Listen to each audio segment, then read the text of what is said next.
Presiden Joko Widodo hingga saat ini masih bungkam terkait pemecatan 56 pegawai Komisi Pemberantasan Korupsi yang tidak lulus tes wawasan kebangsaan.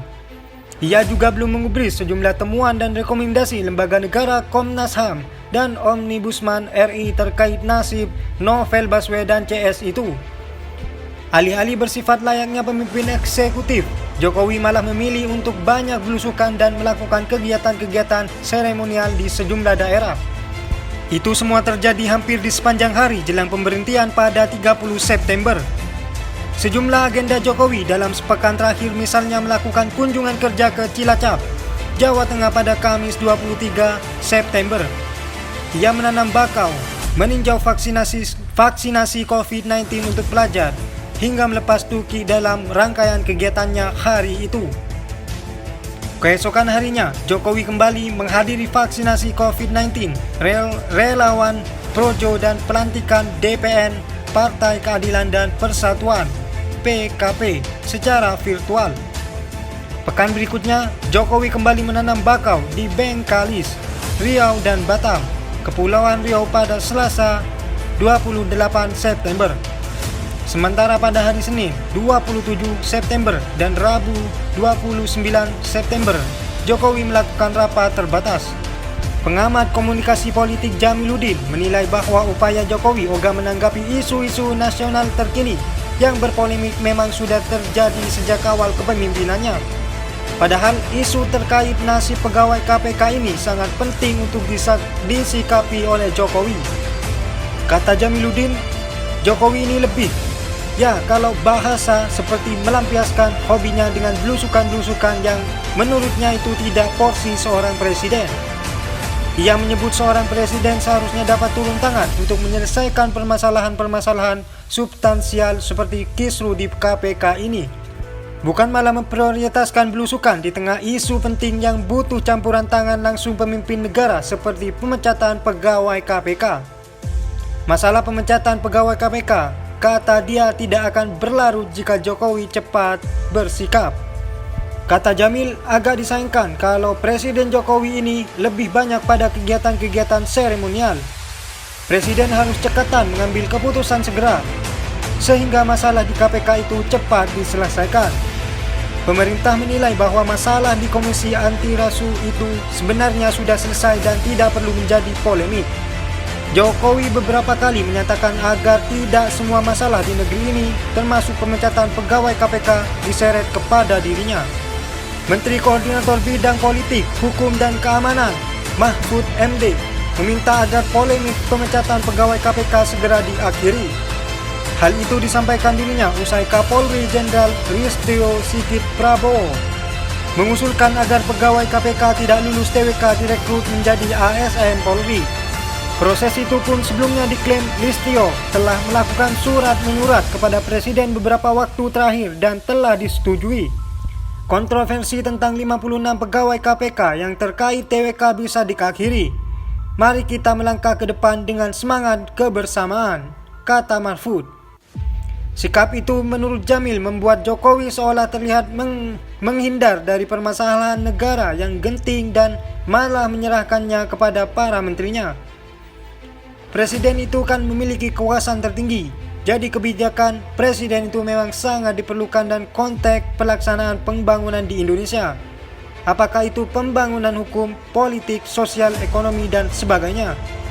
Dalam kasus KPK tentu ini dalam konteks pembangunan hukum. Terpisah, pengamat politik Universitas Al-Azhar, Ujang Komarudin menilai bahwa Jokowi dari awal mengabaikan dan mencoba menarik diri dari polemik kisru pemecatan pegawai KPK. Padahal, merujuk pada Undang-Undang KPK yang baru nomor 19 tahun 2019, lembaga anti rasuah itu kini merupakan rumpun eksekutif yang juga merupakan bagian dari pemerintahan, sehingga Jokowi memiliki andil dalam menentukan arah organisasi. Justru mestinya Presiden ambil sikap terkait dengan keputusan yang sudah dikeluarkan oleh Mahkamah Konstitusi, bahkan Komnas HAM dan Ombudsman RI. Dalam hal ini, Jokowi belum mengubris temuan ataupun rekomendasi yang didapat kedua lembaga itu terkait TWK. Komnas HAM dan rekomendasinya menentukan dugaan pelanggaran HAM dalam pelaksanaan TWK sebagai proses alih status kepegawaian KPK. Setidaknya ada 11 pelanggaran yang ditemukan di komisi tersebut. Sementara Ombudsman menentukan dugaan maladministrasi berupa tanggal perjanjian yang mundur atau KPK dan Badan Kepegawaian Negara BKN. Meski kedua rekomendasi telah diserahkan ke istana, namun Jokowi belum memberikan pernyataannya terkait hal tersebut. Namun demikian, Ketua Komnas HAM Ahmad Taufan Damanik dalam sebuah forum diskusi yang digelar secara daring belum mau mengambil kesimpulan bahwa Jokowi mengabaikan rekomendasi tersebut. Ini kan hubungan antara lembaga, katakanlah mereka memeriksa Komnas HAM, ORI, dan sebagainya, tapi tidak pernah didengar oleh Presiden. Lalu buat apa rekomendasi itu dibuat? Cetus Ujang yang mengatakan sikap diam Jokowi di tengah kisru ini akan mencoreng citranya di tengah masyarakat, publik, dan akan kecewa terhadap sosok pemimpinnya.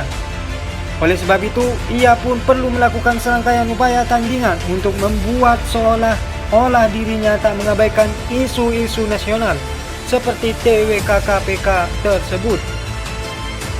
Salah satu caranya, ia lewat belusukan dan kegiatan-kegiatan seremonial yang terlihat seolah dekat dengan masyarakat. Tentu publik kecewa terhadap presiden yang terkait dengan isu ini. Persoalan ini kan tidak ringan. Ini kasus kebangsaan yang mestinya disoroti langsung oleh presiden. Sebagai informasi, 56 pegawai KPK yang tidak lulus TWK akan resmi diberhentikan secara hormat 30 September 2021. Mengemukakan usulan bahwa Koms Bayangkara akan menampung mereka yang tidak lulus sebagai ASN Polri. Jokowi disebut telah menyetujui usulan yang disampaikan Kapolri tersebut. Namun demikian, hingga saat ini belum jelas mengenai mekanisme penarikan pegawai tersebut ke kepolisian. Pegawai KPK nonaktif Rasa Mala, Ari Tonang, dan Hotman Tambunan mengapresiasi niat baik Kapolri yang hendak merekrut puluhan kawan-kawannya itu di Komisi Anti Rasuah. Hanya saja, mereka tidak ingin terburu-buru untuk menerima keputusan tersebut. Mereka masih menunggu sikap resmi dari Presiden Joko Widodo. Kami apresiasi atas perhatian yang baik dari Pak Kapolri. Namun kami tentu menunggu sikap resmi pemerintah dalam hal ini Bapak Presiden sebelum kami dapat mengambil sikap lebih lanjut.